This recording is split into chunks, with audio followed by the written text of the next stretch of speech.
What is up, guys, and welcome back to the channel. Today I've got my finest suit of armor on, and we are going to be living the life of luxury while we take a look at the 300i. Before we get into today's video, I would like to remind you that if you find this video informative or entertaining in any way, shape, or form, don't forget to like the video and subscribe for more content. That being said, let's take a look at this beautiful ship. The 300i was developed by Origin Jump Works, a company that started out manufacturing high-performance booster rockets for the UEE and aspired into a luxury ship manufacturer for all of us to enjoy.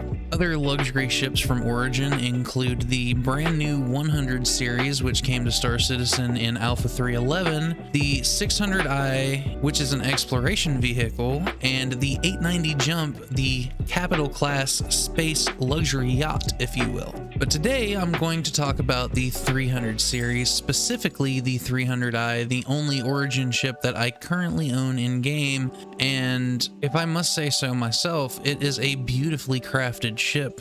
On the exterior, the 300i boasts a sleek, stylish, and sporty look. It has three size 3 weapon hardpoints, one on each wing and one on the nose of the ship, a very large and powerful main thruster, 2 retro thrusters, and 12 gimbaled maneuvering thrusters, as well as a nicely tucked away cargo bay in the belly of the ship that holds 8 SCU of cargo, just like the Avenger Titan. The overall exterior design of the 300i is what I would imagine our starships will look like in the future. It's the most believable design to me, and it's what I would most likely picture if I dreamed about owning my own starship in the future. Not that I'll live that long, but man can dream.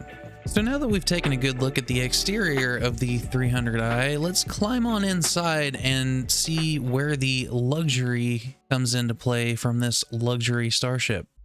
The first thing I noticed when climbing into the 300i was the blue runner lights that go from one end of the cabin all the way to the other, surrounding almost everything, giving it a nice glow when you're in a dark setting.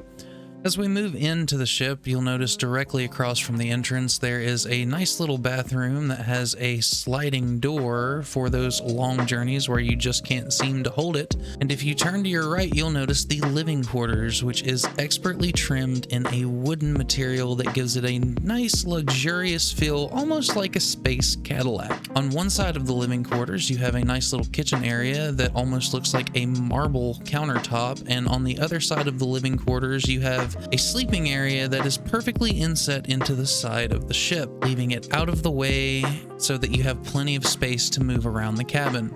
It even has a nice little shelf in the back that you can place pictures on so that you can remember the faces of the people that you are so far away from. On the back wall of the cabin, I do have a slight critique for this. It kind of doesn't match the rest of the style, but there is a locker where you can place clothes, some shelves that have wine glasses on them, and a weapons rack that can hold 2 rifles. Directly overhead, there is a very well-placed moonroof that makes it easy for viewing the stars on those long trips in quantum space, or just provides an expert view for some inverted sightseeing.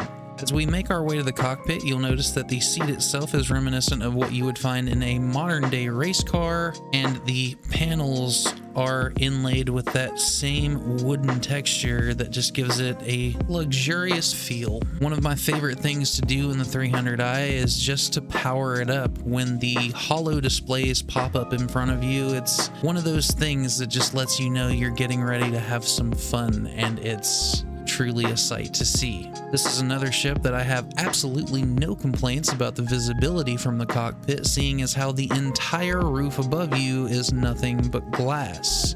So there is no chance that you'll have a problem tracking a target if you are unfortunate enough to need to be in a dogfight with this ship.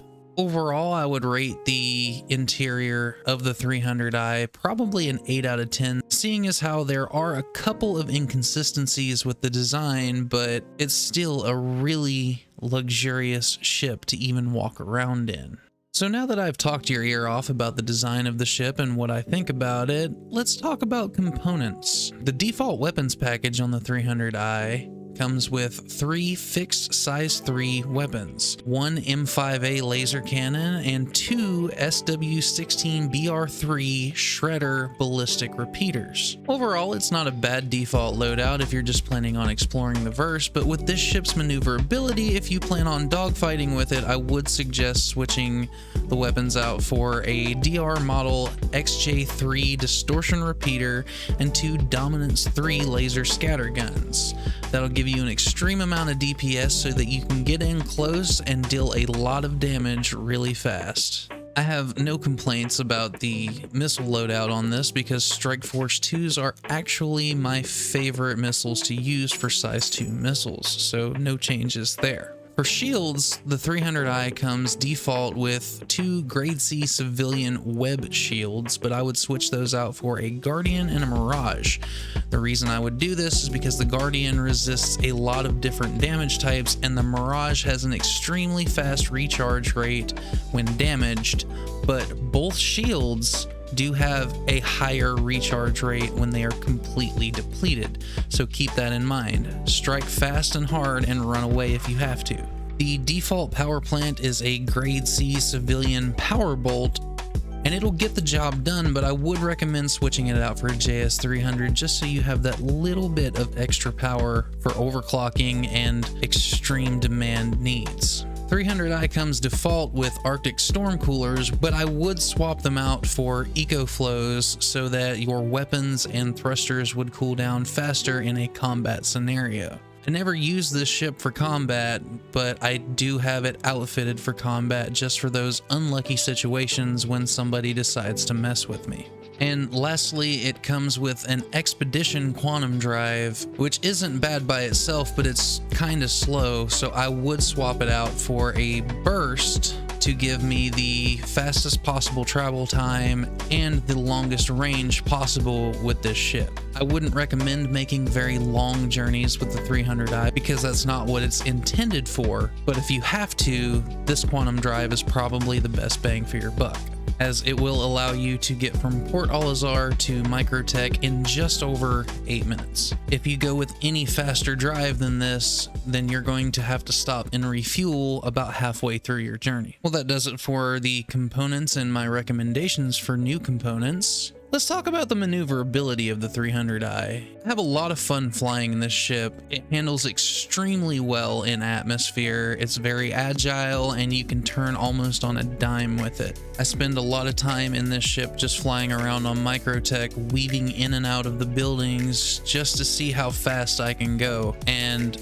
though I've hit a building a couple of times learning how to fly the ship, once you master the control, I have no doubt that a competent dogfighter could use this ship's maneuverability to their advantage. It also handles very well in zero atmosphere, seeing as how it's a small, lighter ship, and in decoupled mode, it can change course very quickly. Though do keep in mind, if you manage to lose both wings while you're in zero atmosphere, you don't have a way to slow down when you're going forward, as both of your retro boosters are completely gone. So overall, the 300i has a little bit of something for everybody. It has its nice points and it has its quirks, but I hope this video has helped you to make a more informed buying decision as to whether or not you want one of your very own. Don't forget to leave a comment down below and let me know what you thought of the video. Let me know what you thought about the loadout that I provided you with in the video. And also, don't forget to click on that subscribe button and smash the like. It really helps the channel out and it allows more people to see my content. My name has been Eternal Pain, and above all else, have a wonderful day. And I will see you guys next time in the verse.